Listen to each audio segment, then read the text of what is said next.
Well, amid the potential of Israeli and Hamas war protests, security in and around the U.S. Capitol has been heightened. The Office of the Sergeant at Arms ordered the installation of a fence around the U.S. Capitol. This afternoon, over 1,000 peace protesters with Jewish Voice for Peace gathered inside a House office building where some were arrested when they refused to leave. Earlier this week, a similar event took place in front of the White House. And joining us now is Lora Ries, director of the Heritage Foundation's Border Security and Immigration Center and former acting deputy chief of staff at the Department of Homeland Security. Lora, good to be with you today. Thanks for coming on. A lot to talk about. But first, I want to talk about the security measures in place at the Capitol and the overall concerns here in the U.S. regarding possible violence carried out by supporters of Hamas or other terrorist organizations. What can you tell us?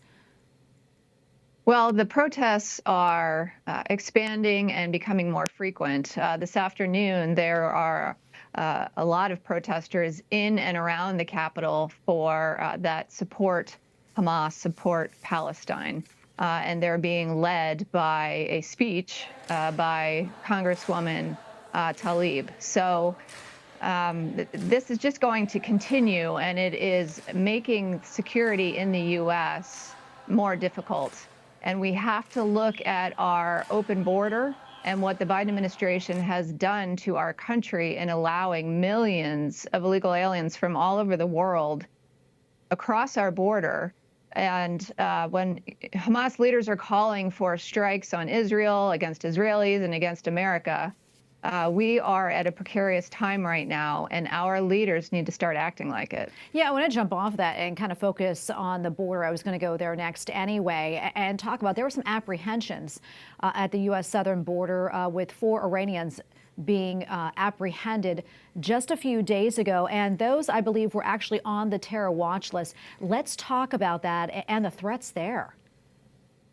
Right. So in the past couple of weeks, CBP, just in the first 2 weeks of October, CBP has reported Iranians that they've encountered that are on the terror watch list.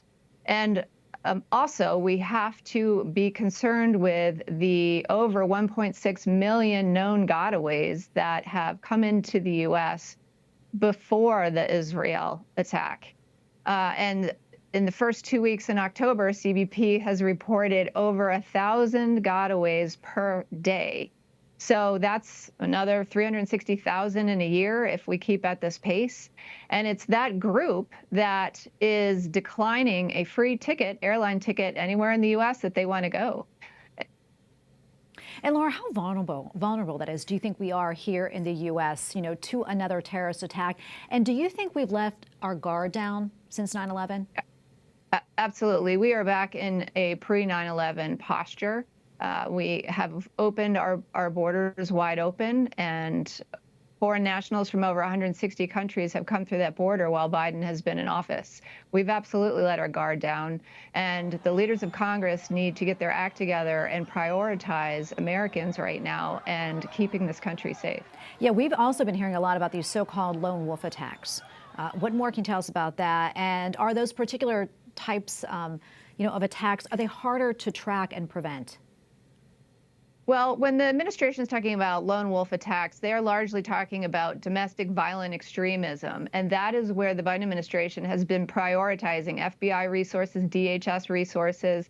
But really, it's about their political opponents, people who oppose the Biden administration or question the political narrative that the left provides. What their number one priority should be is continued foreign terrorist threats that we've experienced in 9/11, we've experienced during other terrorist attacks, and that's what we're facing right now. Yeah, Laura, I want to ask you this. I mean, what can we do as everyday citizens after 9/11? We remember that campaign, the See Something, Say Something campaign. But what about us? What can we do to protect ourselves in light of all this? Well, Americans need to contact their members of Congress and state and local representatives and say no more, that the administration needs to shut down both of our borders, to find the terrorist threats who are now inside the country, arrest them, and keep them either detained or deport them. And Americans, yes, need to be vigilant for large congregations of people and any violence that breaks out, and to be prepared for any dangerous activity and to be prepared for losing perhaps infrastructure, portions of the infrastructure for days at a time. Lora, this is a really concerning time. Thank you so much for taking the time to speak with us and for your insights. We appreciate it. Thank you.